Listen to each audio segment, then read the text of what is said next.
La palabra se hizo carne y habitó entre nosotros.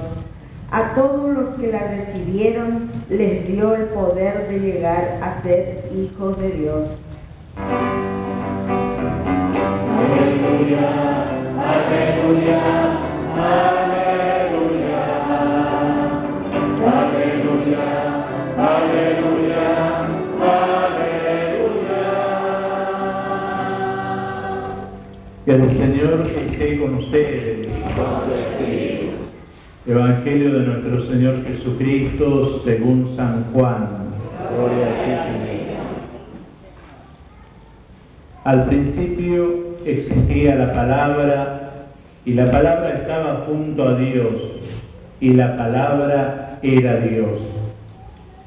Al principio estaba junto a Dios, todas las cosas fueron hechas por medio de la palabra, y sin ella no se hizo nada de todo lo que existe. En ella estaba la vida, y la vida era la luz de los hombres. La luz brilla en las tinieblas, y las tinieblas no la percibieron. Apareció un hombre enviado por Dios que se llamaba Juan. Vino como testigo para dar testimonio de la luz, para que todos creyeran por medio de él. Él no era la luz, sino el testigo de la luz. La palabra era la luz verdadera que al venir a este mundo ilumina a todo hombre. Ella estaba en el mundo, y el mundo fue hecho por medio de ella, y el mundo no la conoció. Vino a los suyos, y los suyos no la recibieron. Pero a todos los que la recibieron, a los que creen en su nombre, les dio el poder de llegar a ser hijos de Dios. Ellos no nacieron de la sangre, ni por obra de la carne, ni de la voluntad del hombre, sino que fueron engendrados por Dios. Y la palabra se hizo carne y habitó entre nosotros. Y nosotros hemos visto su gloria, la gloria que recibe del Padre como Hijo único, lleno de gracia y de verdad. Juan da testimonio de él al declarar: este es aquel del que yo dije, el que viene después de mí me ha precedido, porque existía antes que yo. De su plenitud todos nosotros hemos participado, y hemos recibido gracia sobre gracia, porque la ley fue dada por Moisés, pero la gracia y la verdad nos han llegado por Jesucristo. Nadie ha visto jamás a Dios. El que lo ha revelado es el Hijo de Dios, el Hijo único, que está en el seno del Padre. Palabra del Señor. Gloria a ti, Señor Jesús. Queridos hermanos, en este último día del año, de este año viejo que ya estamos despidiendo, y mañana comenzaremos un nuevo día y un nuevo año, y qué bueno que en el día de mañana consagremos todo el inicio de nuestra vida y de nuestras actividades bajo la protección de Santa María, Madre de Dios. Muchos quizás vinieron con la intención: ya vengo hoy y me desligo mañana.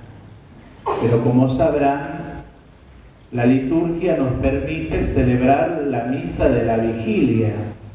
Y para celebrar la misa de la vigilia de la solemnidad de Santa María, Madre de Dios, tenemos que venir después de las 12 de la noche. Cosa que nadie va a venir.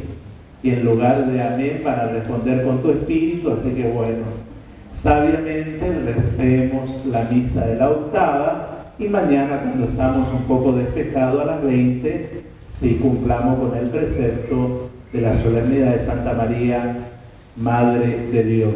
Además, no es una ocurrencia mía. Aquellas personas que van siguiendo las liturgias importantes de San Pedro, que se celebran en la Basílica de San Pedro, habrán visto que hoy fue un Te Deum, una acción de gracias por el año que termina, y mañana se consagra el Día de Santa María. Y no solamente se consagra, sino que también se reza por la paz, por eso se llama la Jornada Mundial por la Paz. Es decir, pedimos también caminar en la paz todos los días de nuestra vida. La primera lectura de la carta de San Juan habla de la última hora, espero que sea la última hora del día de hoy y del año de hoy, digamos que ya queda atrás. Pero también uno tiene que estar siempre preparado para su última hora, porque nadie sabemos el día y la hora en que el Señor vendrá a buscarnos. Habla del anticristo, es decir, ¿quién es el anticristo? Muchas veces nosotros, cuando escuchamos esta palabra del anticristo, proyectamos nuestra imagen o viene a nuestra mente alguna figura como opuesta a Cristo que vendrá en algún momento, pero como un ser extraño. Y en realidad el anticristo es todo cristiano que se comporta en determinado momento de la vida en contra de aquello que abrazó al comienzo, es decir, de las actitudes propias de un cristiano. Es decir, el anticristo por eso sale de la misma comunidad en la que uno vive. Por eso dice, les hablo a ustedes, porque en realidad ha salido en medio de ustedes, ha estado en medio de nosotros, pero como no abrazó la verdad, dice, no eran de lo nuestro, va a decir. Si lo hubieran sido, habrían permanecido con nosotros. Y constantemente uno se va encontrando en la vida de la comunidad, porque para Juan el permanecer en la comunidad significa abrazar las exigencias que es permanecer en el amor y en la fidelidad a Cristo. Permanecer en Cristo. Lo que San Pablo dirá ser otro Cristo, en San Juan se traduce permanecer en Cristo. El que no permanece en Cristo, va a decir San Juan en otro párrafo de su carta, el que no permanece no puede amar, no ha conocido el amor de Dios y por eso no puede amar, no sabe descubrir a Dios en el hermano, dice amar a Dios pero no es capaz de amar al hermano porque no permanece en el amor. Y en ese versículo de esta carta, de la primera carta, va a decir que en realidad esa persona es mentirosa. Y quien vive en la mentira no vive en la verdad y por tanto vive en la tiniebla. Y quien vive en la tiniebla no vive en la gracia. Por eso pidamos al Señor para que todo este año que terminamos, cuando examinemos, veamos en qué hemos caminado en la verdad y en qué cosa nos hemos apartado de Dios y nos gustó escondernos en las tinieblas, para así comenzar un año a caminar bajo la luz del Señor. El texto del Evangelio, recordaremos que es un texto de la misa del día de Navidad, donde se nos propone el prólogo de Juan. Y es como que todo el tiempo va siendo como una antífona de enlace. La palabra se hizo carne y habitó entre nosotros, la palabra estuvo junto a Dios y vino a nosotros, la palabra era Dios. Y tenemos que recordar ya desde el comienzo, y el comienzo del prólogo va a decir que todo lo que existe ha sido creado, el Padre ha llamado a la existencia por medio de la palabra. Y el Padre al llamar todo lo que existe por medio de la palabra a la existencia, Por eso la palabra deja su huella en la creación. Y por eso cuando dice vino a lo suyo y los suyos no lo reconocieron, es como negar esta impronta, como va a decir la carta a los hebreos, la impronta del ser de Dios que ha dejado en la creación y en cada criatura. Es negar lo que Dios dejó en cada uno. Es como darle la espalda a Dios y no reconocerlo cuando viene, porque no hemos descubierto desde nuestra inteligencia, desde nuestra libertad, que hemos sido hechos por Dios. Este tema va a ser desarrollado en el libro de la sabiduría, que también lo va a tomar San Pablo y va a decir: ustedes, contemplando la obra del mundo, no fueron capaces, es decir, admirando la belleza de la creación y de todo lo que existe, no fueron capaces de descubrir las huellas del propio Creador. Pero más aún, dice, la palabra es la luz que brilla en las tinieblas. Para nosotros quizás el tema de la luz y la oscuridad no tenga mucho sentido, porque como estamos acostumbrados a dominar de alguna manera la noche a través de luz artificial y de iluminar nuestra vida, nuestro ambiente con la luz artificial, es como que pierde un significado y un sentido. Todos sabemos que hasta el siglo XVI, XVII prácticamente no había medios como iluminar la noche, y por tanto el tema de la oscuridad, de la tiniebla, la densidad de la noche, cobra su relevancia tanto en el Antiguo Testamento como en el Nuevo y en los orígenes del cristianismo. Pero no como algo malo, también tiene algo de bueno, porque en esos momentos de densidad de la oscuridad es donde se manifiesta la gloria de Dios. Es decir, el esplendor de su gracia al manifestarse en lo denso de la oscuridad está hablando que Dios es el Dios de la noche y del día. Y es aquel que acompaña la vida del hombre y acompaña sobre todo en los momentos de oscuridad para que su vida no tropiece. Cuando uno camina en la oscuridad se lleva todo lo que hay por delante, no sabe el camino que recorre cotidianamente durante el día y corre el riesgo de perder el rumbo. Por eso qué importante el tema de la luz aplicada aquí a Cristo, porque Él es aquel que va a iluminar nuestro peregrinar, nuestra vuelta hacia la casa del Padre. Y recordar también todos los momentos que a lo largo de la historia de la salvación Dios se ha ido revelando de noche. Recordemos cuando el pueblo peregrinaba por el desierto, cómo esa columna de fuego, que era la gloria de Dios, iluminaba el camino de los israelitas hacia la tierra prometida, y cómo esa luz se posaba cuando hacían su descanso sobre la carpa del encuentro donde estaba el arca de la alianza.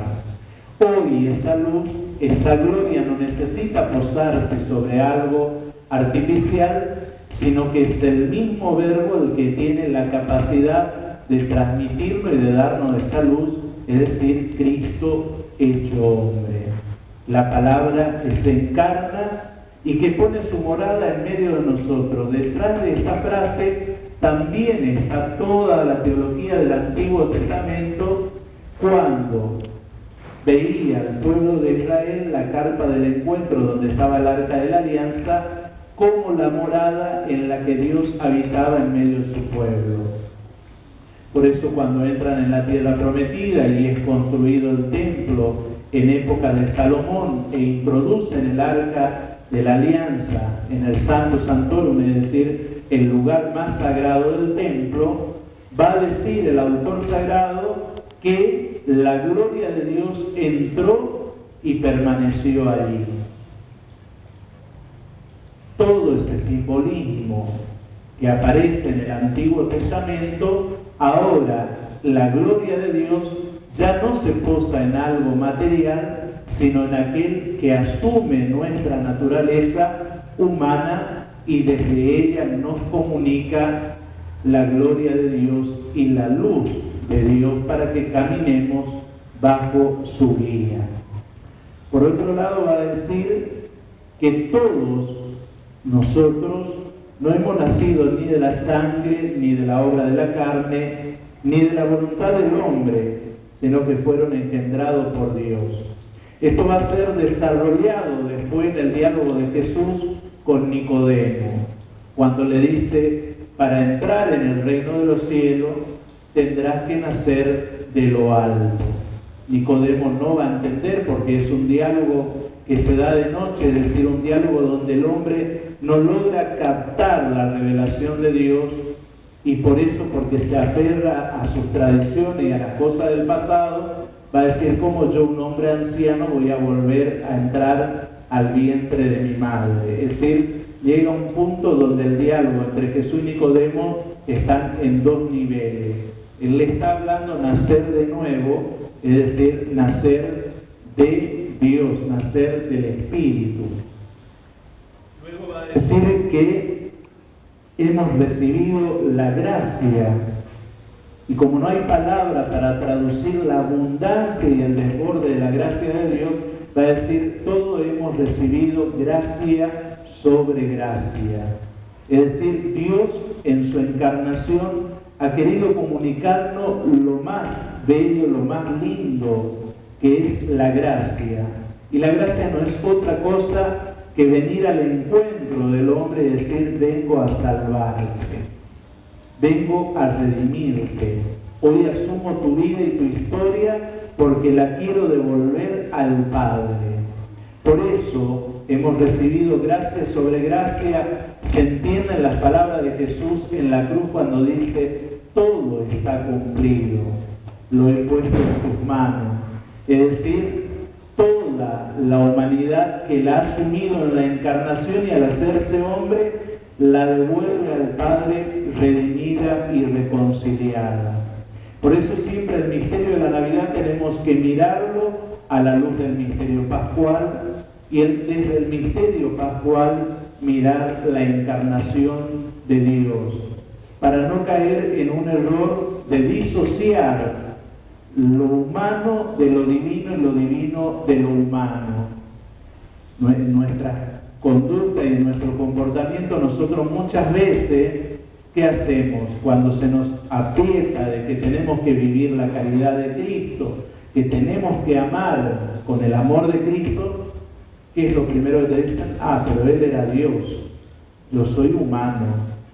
Es una herejía enorme, porque estamos negando lo que Dios ha hecho a lo largo de la historia de la salvación y lo que esperaron hombres y mujeres durante años. Estamos negando de que Dios asumió verdaderamente mi carne, mi naturaleza, asumió todo para redimirlo. Todo aquello que estaba estropeado lo ha asumido para embellecerlo, para devolverlo a la belleza con la que Dios lo ha creado. Y cuando estamos en la vigilia pascual va a decir: si tu obra de la creación ha sido admirable cuando creaste al hombre, más admirable es aún tu redención. Es decir, más admirable es aún el momento en que reconcilias plenamente lo humano con lo divino. Esta belleza de la gracia que nos transmite y nos comunica a Dios es lo que tenemos que cuidar. Y esa gracia y esa belleza es la que termina de iluminar la vida de aquellos que me rodean cotidianamente y con la que tengo que ayudarle a caminar en la luz del Señor. Que mi vida sea como aquella columna de fuego en el Antiguo Testamento que durante la densa noche, en la oscuridad, guiaba al pueblo de Israel para que no errara su camino. Cuando un cristiano deja de ser esa luz en el camino de otro, comienza a apagarse y el mundo comienza a caer en la rutina, comienza a envejecer, la belleza desaparece, la salvación se opaca.